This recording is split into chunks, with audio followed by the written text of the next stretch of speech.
Chapter 40, In All the Years to Come. The war against Tevinter was the first full mobilization of dwarven forces in centuries. Orzammar, Kal Sharok, and in every Taig provided warriors for the battle. The war was stationed out of Kal Sharok. From there, I had influence over the world beyond Tevinter. While Farron and Woyek worked with their officers to plan out their strategies, I locked down all the magic in Tevinter. While we could have attacked after a few days, I waited for 2 weeks. Enough time for the Magisters to panic, scramble, and vainly attempt to regain their magic. Every so often, I would give their magic back to them, for a few precious moments at a time. I wanted to give them hope, something to let them believe that whatever phenomena was occurring might be temporary. On the day of our attack, the magic was locked down completely. I opened several portals which our warriors marched through. Each portal opened up at a point just on the edge of Tevinter's border. Hundreds of thousands of dwarves, which included every member of the Legion of the Dead, the majority of warriors from every warrior family and noble house from Orzammar, Kal Sharok, and Taig. They were battle-hardened warriors who had been fighting Darkspawn all their lives, and now they were ready to turn their experience and fury on Tevinter. Unlike most other countries, the dwarves had standing armies. We were constantly engaged in combat, so we didn't have the luxury of raising troops in times of need. Only the dwarves and Qunari had standing armies, while allies like Orlais had a large retinue of guards and chevaliers. They weren't an army. Tevinter, however, did have a small force that was dedicated to harassing Parvalin and the Qunari. Those would be the soldiers to look out for, but we had the numbers and the experience. I wasn't overly concerned. I joined Farron's battalion, stepping through the portal last after everyone else had gone through. Farron had insisted on this because it would keep me safe. As soon as Farron had ensured the area was secured, he gave me the signal that we were ready to begin. I reached out and connected to every magical item in Tevinter, sending reverberations through them so that my voice could be heard. With as many enchanted items that Tevinter had, my voice rang out through every home and street. People of Tevinter, I began. My name is Empress Merida Oradum of the Dwarven Empire. Your country has declared war on me and my people. Every magister you sent has been stripped of their magic. I am here to tell you that I am the one who did this. My power over the Fade is absolute.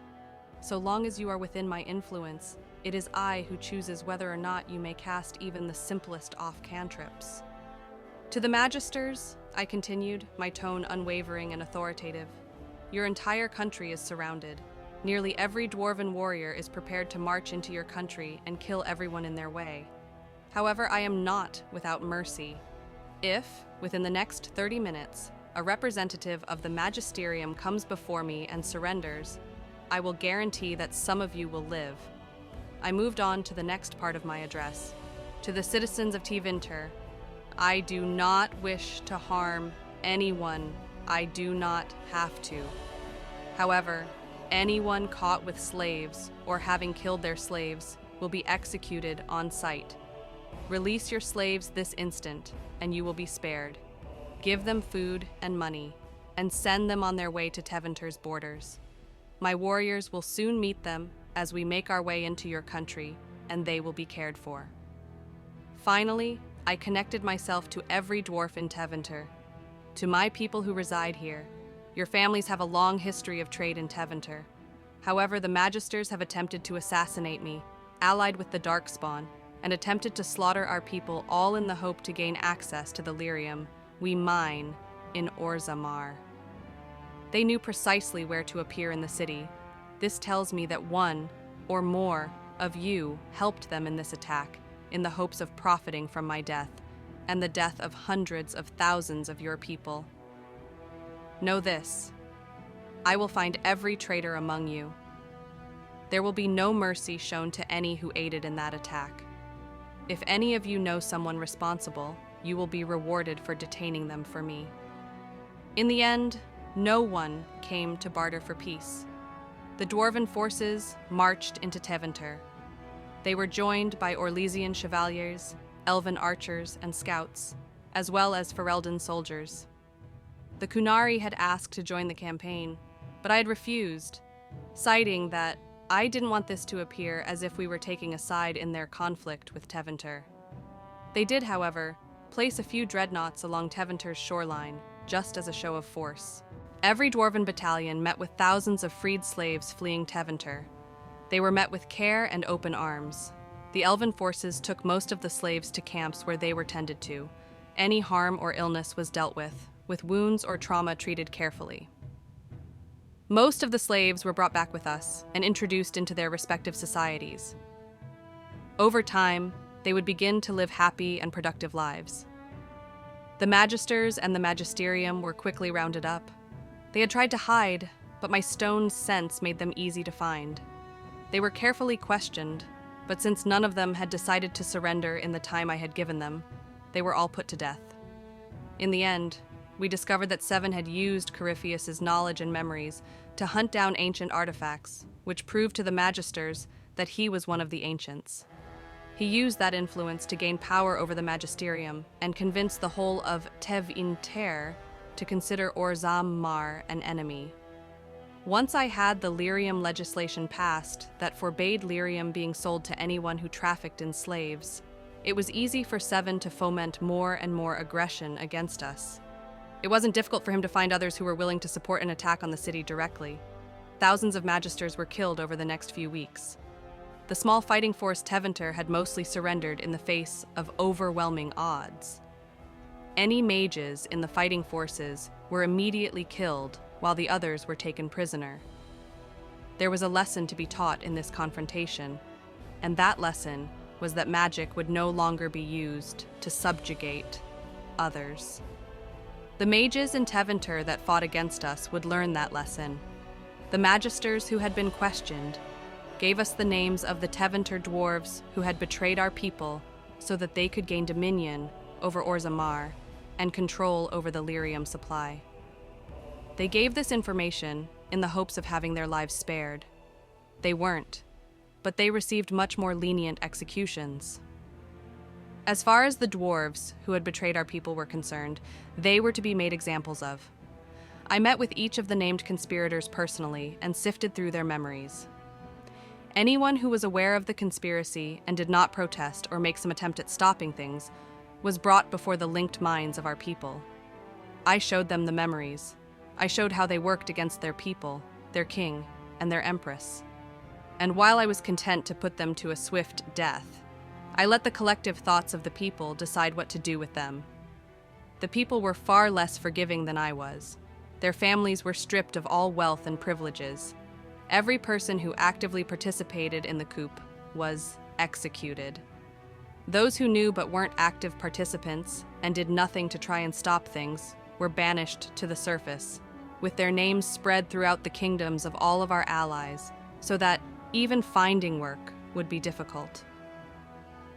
Their families, however, were granted servant class or merchant class status, depending on their level of knowledge. Tevinter was reformed into the nation of Forialst. It changed from a megacracy to a satellite state, watched over by a revolving number of nations, including Orlais, Ferelden, the Free Marches, and the Dwarven Empire. Each nation would watch the new nation for 5 years at a time for 50 years to ensure that no further issues would occur. However, each overseeing nation would also be responsible for assisting Forialst economically and militarily during their years of oversight should they need it. However, each request for aid was looked over by representatives from all presiding nations and considered for its legitimacy based on Forialst's current economics and resources. At the end of 50 years, Forialst was its own independent nation with a wealth of allies its ancestors hadn't known in millennia. The nation had a stricter stance on magic than Ferelden did at the time, with mages needing to register and attend the newest location of the Amelian College. Mages were also required to enter government service or serve in the college as professors and researchers. One major difference was that mages were no longer allowed to hold any political office, regardless of how small the post's influence. It also became an elective democracy. similar to the old dwarven system I was born into. I was honored to have been asked to attend the coronation of Forielst's first king. Alistair was crowned only a year after the war with Tevinter. He had earned some recognition in the campaign by spearheading the relief efforts. He and Serena brought food, water, and mages well-versed in healing magic. His forces were held back to guard the slaves, and worked to ensure the Tevinter citizens were kept safe during the days we were still looking for their mages and magisters. Not long after Alistair's coronation, his father, King Merrick, died due to an illness. Farron and I attended the funeral, deeply saddened by his loss. Merrick had done us both the favor of training us in our youth, and worked closely with me to not only learn human politics and how to navigate the ins and outs of the human noble's intricate family ties. We owed him a great deal. I would like to say that the war against Tevinter was the only conflict that we had to deal with. While the Qunari had appreciated our efforts with Tevinter and stopping the aggression, they insisted on trying to spread the Qun where it wasn't wanted. We tried to explain to them that their definition of order wasn't the same as ours. We also tried to explain to them that our mages were not falling to temptation and becoming possessed by demons at the rates they believed. In fact, those instances had fallen to almost zero with the implementation of the Amelian colleges, and the freedom given to them in places of minor authority with the protection of towns and villages under their charge. Parvalin would not hear us. Eventually, after all the diplomacy had failed, the Qunari attacked Rivain in an attempt to make it the first mainland nation brought into the Qun. This choice was made because Rivain had a small settlement there called Qunari, where emissaries would regularly work with the Rivaini. This attack was a surprise to them. While Rivain wasn't a part of the Dwarven Empire's allied nations, we answered their call for aid. Farron led the Dwarven army to Rivain alongside forces from Ferelden, Orlesian, and the Free Marches. The joint forces were welcomed into Antiva and allowed to march through to Rivain. When the joint forces arrived, they immediately began pushing back the Qunari line. The fighting was fierce, with our people pit against the giant Qunari for the very first time. However, this was not simply a land battle. Over the years, the Dwarven fleet had grown exponentially. Our navy, along with the navies of Ferelden and Orlais, engaged the Qunari dreadnoughts. While they had black powder cannons, we had mages who could use their magic. Farron insisted that I not take part in the battles this time around, wanting our warriors to get the experience of actual combat in. I honored his request, but that doesn't mean I stayed out of the conflict altogether. After so long, my influence over the stone and the fade had become worldwide. I didn't even have to leave Orzammar to use my influence over the fade to deny the Sarabas, the Qunari mages, access to their magic. I also raised the seafloor up in large pillars to prevent the dreadnoughts from escaping and stopping reinforcements from coming in. The Qunari were soundly defeated after only a few weeks. Parvalin was forced to keep to themselves for years afterwards. There were calls from the Andrastian Church for a new exalted march on Parvalin.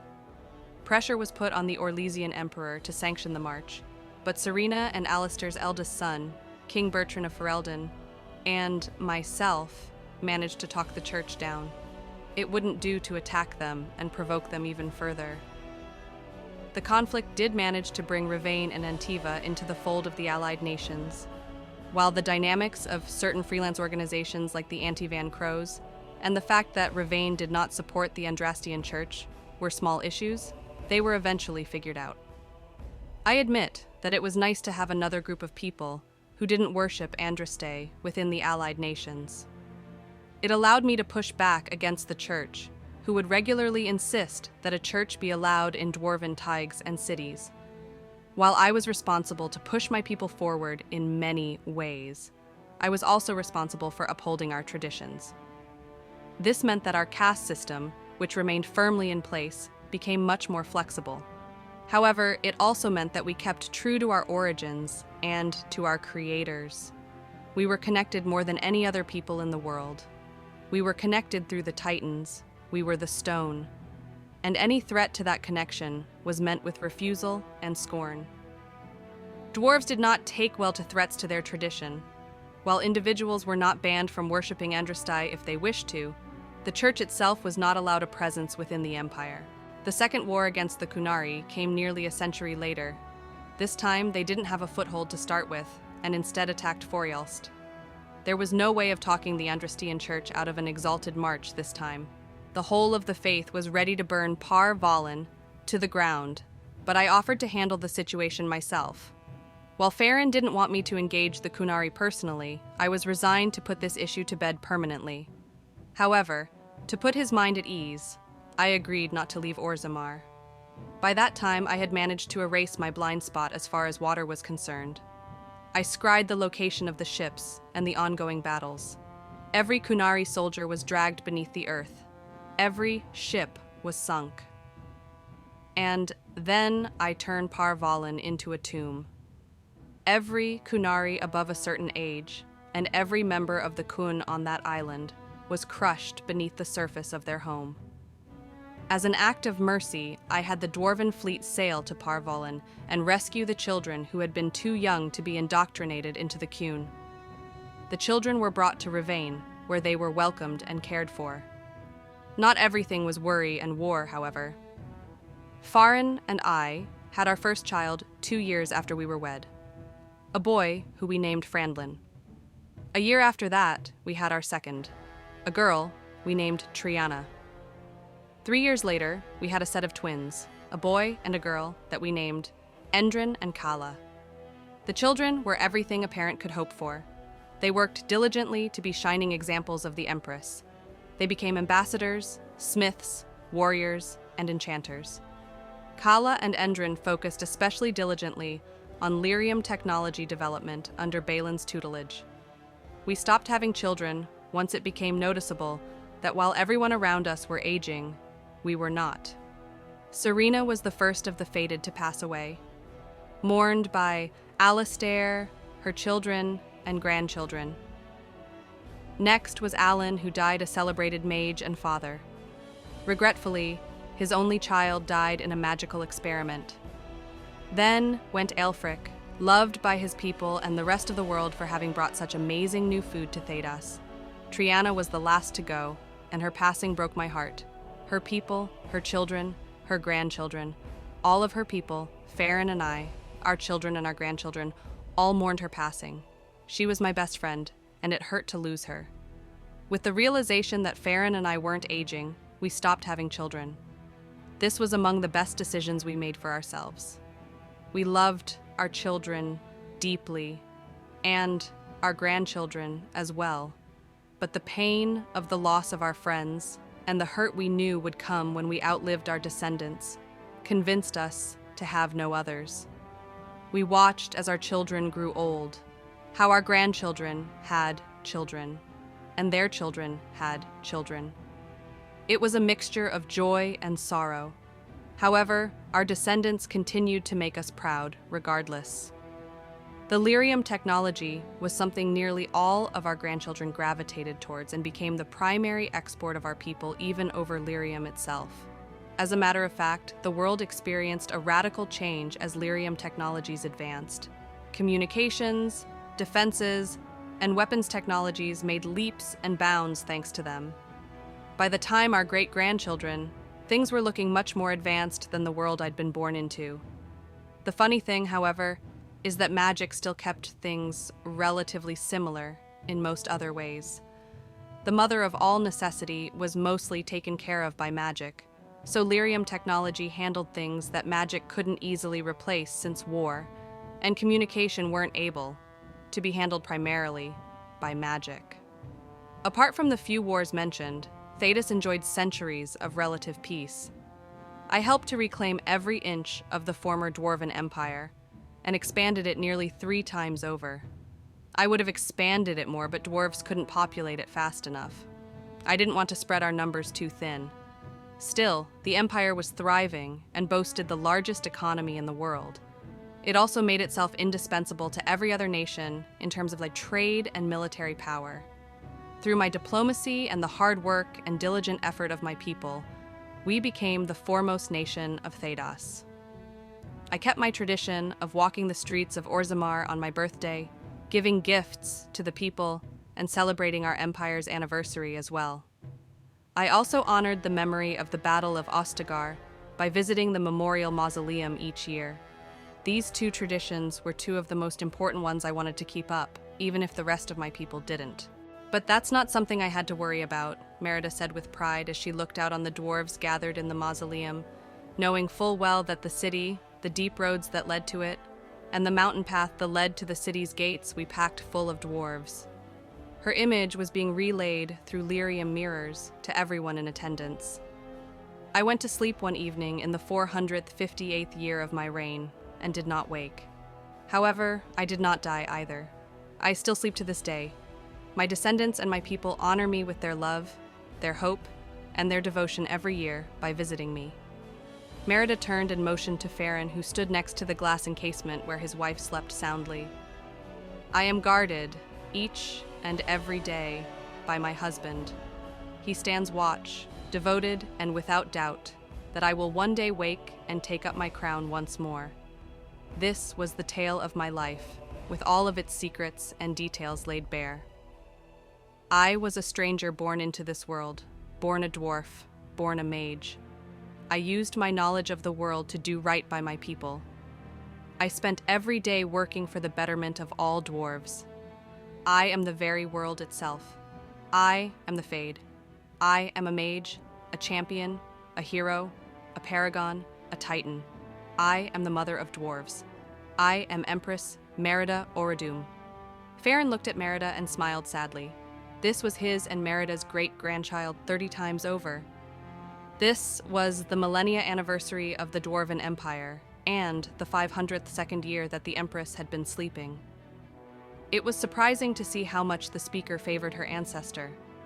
Looking out over the crowd, Farron gathered himself and smiled proudly. Hello, my children. I call you my children, not just because I am the husband to the mother of dwarves, but also because you are all descendants of us. By now, our children's children's children and so forth have multiplied and married into every family of dwarves over the millennia. You are all our children, and it does my heart good to see those of you who visit our Empress throughout the year. He took a deep breath and let his gaze wander over the eyes of those in the mausoleum. But I am never more proud than when I see you all gather here each and every year to honor the telling of her life's tale. Knowing that you all make the journey from so far away each year without fail humbles me. Farron turned and looked at the sleeping Empress, smiling her youthful, vibrant, infectious smile even in her sleep. What's more, I know that wherever her mind is, she feels our love for her. I know it because we can all still feel her influence. With every decision we make, we feel her guiding us through our shared link, which she reawakened in us. We know she is still with us, because even as she sleeps, she still calls out to us. We've heard her call to her people, we've heard her call out names. He turned and smiled at the crowd once more. Each year we gather in the mausoleum where she rests with her fallen friends and comrades. Each year, we hear about her life from birth to her great sleep. And each year, we renew our hope that she will one day wake. Be it 1,000 years, 10,000 years, or even 1,000,000 years, we know she will wake one day. And on that day, we will rejoice. We will show her that we were not idle in her absence. And we will show her how much she still means to us. Thank you all for coming once again this year. With that, Farron and Merida stepped to the side so that the crowd could, over the course of the next few days, walk by the sleeping Empress. Each dwarf would leave a coin, and the total would be spent on medical social programs. As Farron stood by, he looked at his sleeping wife. He watched her chest slowly rise and fall. He looked at her beautiful smile. He relived their memories together and ached desperately to hear her voice again, to see her eyes gaze up at him once more. He watched her and prayed silently to himself. Please, my love, I don't know why you're sleeping. I don't know where your mind is. I don't know what you're doing. But please, come back to me. Come back to us. We need you. As if she had heard him, the Empress spoke in her sleep. Alifric, is that really you? Farron let out a soft chuckle. What could possibly be going on in her dreams?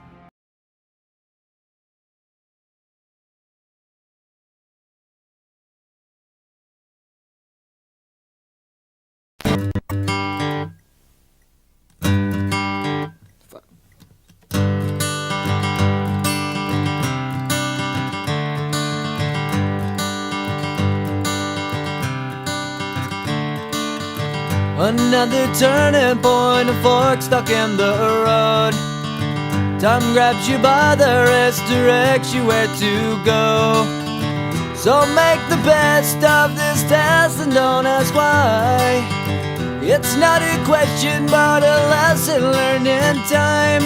It's something unpredictable, but in the end is right. I hope you had the time of your life.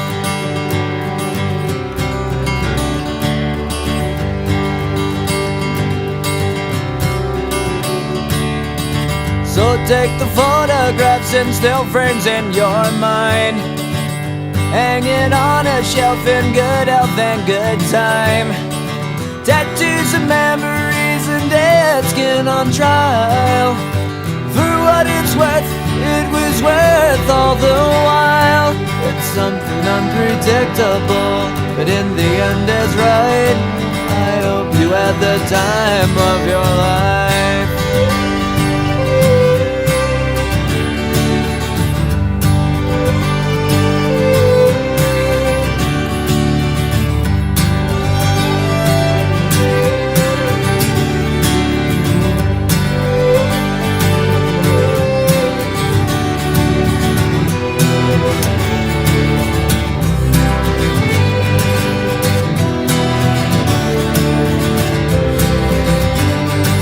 It's something unpredictable, but in the end it's right. I hope you had the time of your life.